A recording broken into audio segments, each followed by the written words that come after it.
We play and call it work.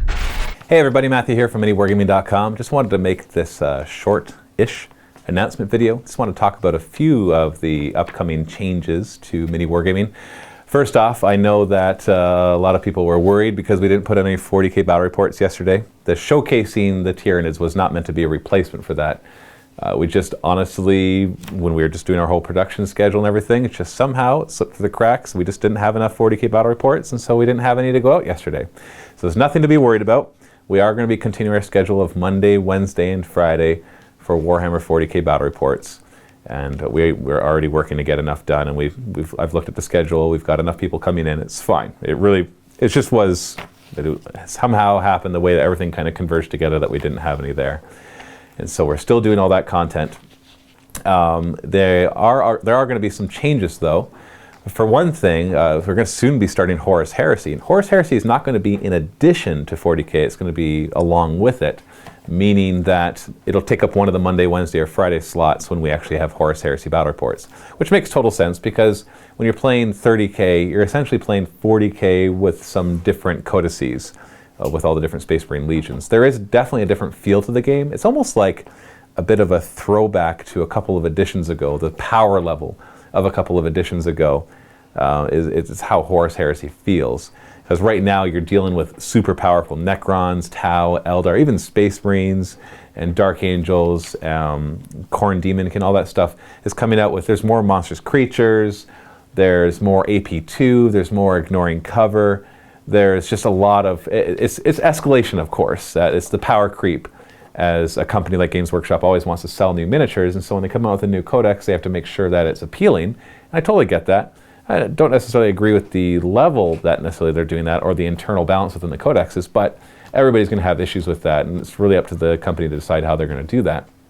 So, in the end, the longer you run the game, the more and more these things are going to creep in. We saw it with flyers coming in, and now flyers aren't even an issue. We remember when monstrous creatures were becoming more prolific, and that was a problem. Now they're not nearly as much of an issue as they used to be. When Astra Militarum got their leaf blower army, what they were able to bring just tons of tanks, that was a big issue. Now it's not as much of an issue anymore, although with the new Arcadia release, they definitely have some new tricks up their sleeve. It's just the way it works. And now gargantuans are being introduced, all these detachments and formations, and we're just going to continue to see that happen. But Horus Heresy, it's just different. It has a balance level of a little while ago, which means when you play 30k and 40k together, they don't necessarily work very well. So just because of that balance, unless you're really willing to do that. So long story short, as I said, shortish announcement, that the Horus Heresy will be introduced into it. Now we're going to be doing additional videos as well. We've been working really hard to bring reviews, vlogs, extra talk shows, all that kind of stuff. We want to increase the amount of content we're putting out, but not by too much. We more want to really start to focus on the quality of the content. For example, the reason we ran out of 40k battle reports is because about a couple months ago, we switched from trying to get 2 done in a day to only filming 1 in a day. Essentially, we doubled our production cost for our 40k battle reports. This has allowed us to play, on average, bigger games rather than 1,500 point games or 1,000 point games. Now we're able to play more 1,750, 1,850, 2,000, sometimes even more, depending on the elitism of an army. If it has less miniatures, then you can do a larger army, essentially. And that's allowed us to put more time into pre-game shows and post-game shows. I'm even experimenting with doing in-between turn shots of really cool epic shots, and that'll eventually get rolled into all of the battle reports. And so we're really trying to increase the production value. But that did mean that it's a little more to manage because now we've got to film twice as many battle reports to keep up the same schedules before. Twice as many days of battle reports, not twice as many battle reports. That's the whole point. So that's just why that happens. So don't worry, we're doing fine. We're still going to be bringing you lots of battle reports that you love to watch. Having said that, there is one area where we are going to be decreasing, and that is in Infinity. In fact, this video marks the initial announcement that we are discontinuing coverage of Infinity. Now, there's a couple reasons for this. Leland is no longer working here, and I'm not going to go into all the details. It's not a good employer-employee thing to do, to always talk about the details when somebody leaves. He left on good terms, that's all I'm going to say. But he did cover Infinity. Now, before he even left, we were already talking, Leland and I were both already talking about discontinuing Infinity. Not because we don't like it. Leland loves the game. I think the game is fantastic. Corvus Belli, the creators of Infinity, have been tremendously supportive in sending us miniatures, hooking us up with the terrain manufacturers, and just overall being willing to really work with us. And we really appreciate that.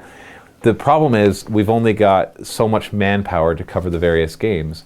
And let's face it, when we look at how much coverage we put into 40K, we've got a handful of different guys able to cover multiple armies each, and therefore give more variety, and also do things like reviews, whereas these other games like Infinity, War Machine, X-Wing, they have less people covering them, so it's harder to coordinate those things together. I'm not saying we're discontinuing War Machine or X-Wing or anything like that.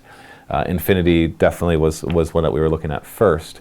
Hopefully that doesn't happen to any of the other ones, but it's an ongoing thing. We have to kind of change what we're doing. And I do realize, and I totally get it, that some people are going to be very disappointed by this, that maybe they're only watching us because of our Infinity content and we'll lose them as subscribers or perhaps even Vault members. I totally get that, and I understand if you decide to no longer watch or if you cancel because of that.